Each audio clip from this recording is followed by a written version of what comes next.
Introduction. By raising our students' awareness of reading as a skill that requires active engagement, and by teaching explicable reading strategies, we help our students to develop good pronunciation, articulation, rhythm, fluency, and accuracy. Goals. Good pronunciation. Use of appropriate rhythm and stress to achieve well-paced, fluent reading. To build important literacy skills such as comprehension. Process. Select topics which are related to students' interests and experiences, or explore universal contemporary themes and issues. During reading, read with a purpose in mind and give complete attention to the reading task. Create visual images. Focus on unity and coherence, articulation, and good pronunciation. Identify with and develop an understanding of the character's story. After reading, reread important words when necessary. Paraphrase and summarize major ideas. Recognize how particular elements create moods or tones. Seek additional information from other sources as needed or desired.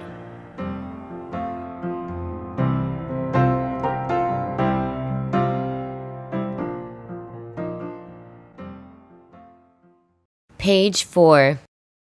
Going to the library. The library is a great place to visit for help with schoolwork and for fun. You can go to your library and there will always be someone there to help you find what you want. That someone is a librarian. You can ask your librarian to help you find books about any subject that interests you. If you are having a hard time finding an answer to a question, ask your librarian to help you find the answer. Libraries are also a great place to go if you want a quiet place to read or study. They have areas with cozy chairs where you can curl up and read a book. They also have tables and chairs where you can work on school reports. Don't forget to visit your library and remember to thank you, the librarian, for help. Page 6. First airplane trip.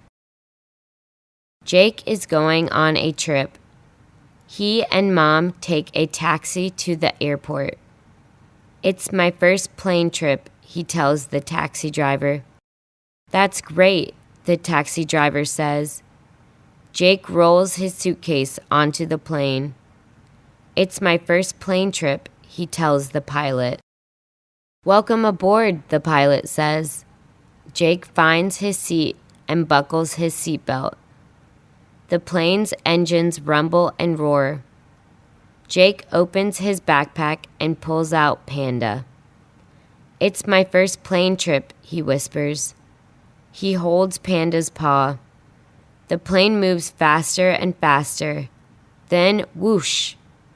On the ground, cars and houses look like toys. Jake smiles. Guess what, Panda? He says. Flying is fun. Page 8. Brush your teeth. She walked into the bathroom. She squeezed some toothpaste onto her toothbrush. She turned on the cold water. She brushed her upper teeth and spit out some toothpaste. She brushed her lower teeth and spit out some more toothpaste. She rinsed out her toothpaste. She put the toothbrush back into the toothbrush holder. She put some water into a cup and rinsed out her mouth. She spit out the water and walked out of the bathroom. Page 9. Superhero Joey. Joey put on his mask. He flapped his cape in front of the mirror. This is the best costume, he thought. I'm sure to win the contest. Joey skipped downstairs. Here I come to rescue you, Joey shouted. Nice costume, said Joey's dad. I'm a superhero, said Joey. Joey, said Mom, I need you to watch Mindy at the party. Joey looked at his little sister. But Mom, superheroes don't have kid sisters. Well, this superhero has a sister, said Mom. What will Mindy's costume be? Asked Dad. I'm not sure, said Mom. Joey got an idea. I know. Joey took Mindy upstairs to his room. He dug through his closets. Joey found his baby blanket. He put it around Mindy's shoulders. At the party, superhero Joey and his sidekick Supergirl Mindy won first prize. Page 11. Fry an egg. She poured a little vegetable oil into the frying pan. Then she turned on the stove. She took an egg out of the refrigerator. She cracked the egg into a small bowl. She put the eggshells into the kitchen trash bag.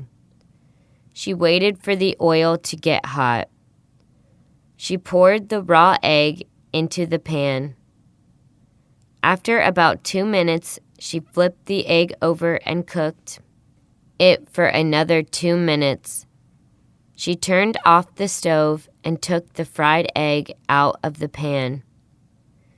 She put the egg on a small plate. She sprinkled pepper and salt on the egg. She took a fork out of the kitchen drawer. She walked over to the dining room table with her fork and plate. She tasted the egg. It was delicious. Page 13. Her new shoes. She is young. Her shoes are old. She wears them to work. She goes to work 5 days a week. She loves her work. She is a waitress. She works at a restaurant. The restaurant is near her home.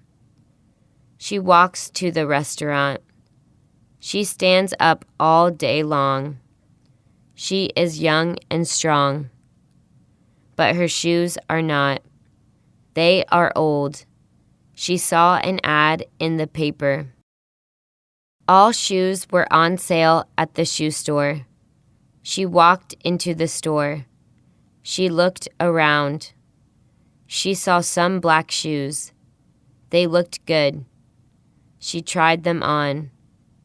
They were very comfortable. They felt good. They were only $25. She paid cash. She wore them home. She felt good.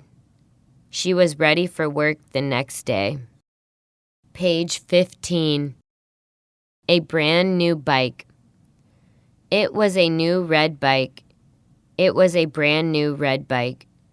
He loved his brand new red bike. He had paid $300 for it. It was a mountain bike. It had 12 gears. He rode his bike everywhere. He rode up steep hills. He rode down steep hills. He rode on dirt roads. He rode on sidewalks. He rode on city streets. He loved his brand new red mountain bike. He bought a lock for his bike. It was a strong lock. It cost $50. He locked his bike all the time. He went to the library one evening. He locked his bike to the bike rack. He went into the library. He was there for 2 hours. He left the library. He walked to the bike rack. Where was his bike? His bike was gone. The bike lock was on the ground. It was cut in two. Page 17. The Selfish Dog. A farmer had an ox and a dog. The ox helped him in his fields, and the dog watched the house at night. One evening, the ox returned home very tired. He was very hungry. He went to the manger to eat hay, but he found the dog sitting on it. The dog barked at him and would not let him eat it. The ox said to the dog, "Please, get aside and let me eat the hay. It is of no use to you." But the dog replied, "Since I myself cannot eat the hay, I will not let anyone else have it." So the ox had to go hungry that day. There are some selfish people in the world also. They would not let others have what they themselves cannot get. Page 19. The Sun and the Wind. Once there was a beautiful contest between the sun and the wind. It was to see which of the two was stronger than the other. The wind was very proud of itself and its prowess. It said, "Even the mighty clouds bow before me. They know that I can drive them away." The sun said, "It is time that I will tell you who is stronger of the two." Soon they saw a man who was wearing a coat. The sun said, "Let us see who makes the man to take off his coat." The wind tried first. It blew harder and harder, but the man, instead of removing his coat, wrapped it more and more. So the wind failed. Now it was the turn of the sun to try its strength. It began to shine. It became hotter and hotter. Ultimately, the man felt obligated to remove his coat. The wind lost and the sun won. Page 21. The Talking Parrot. Once, a lady wanted to buy a talking parrot for herself. So she went to a pet shop owner and told him about her requirement. The shop owner said, "Yes, madam, I have a talking parrot." Then he showed her a parrot. The owner further said, "If you pull the string on the left leg, he'll say, 'Hi, how are you?' And if you pull the string on the right leg, he'll say, 'I'm fine, thank you.'" At this, the lady asked, "What if I pull both the strings?" "Then I would fall from this perch. You are a stupid lady," answered the parrot. Page 23. Where do you live? People live in different kinds of homes. I live in a tent. It is made of animal skin. My family often moves. The tent goes with us. I live in a hot, dry country. Our roof is made of thatch. Our house is made of clay. The clay dries in the hot sun. Then we can move in. This is my grandfather's house. It is painted in bright colors. I live in a big city. Many children here live in blocks of flats. We have lifts and stairs to get up and down. Page 24. A Wise Old Owl. There was an old owl that lived in an oak. Every day he saw incidents happening around him. Yesterday he saw a boy helping an old man to carry a heavy basket. Today he saw a girl shouting at her mother. The more he saw, the less he spoke. As he spoke less, he heard more. He heard people talking and telling stories.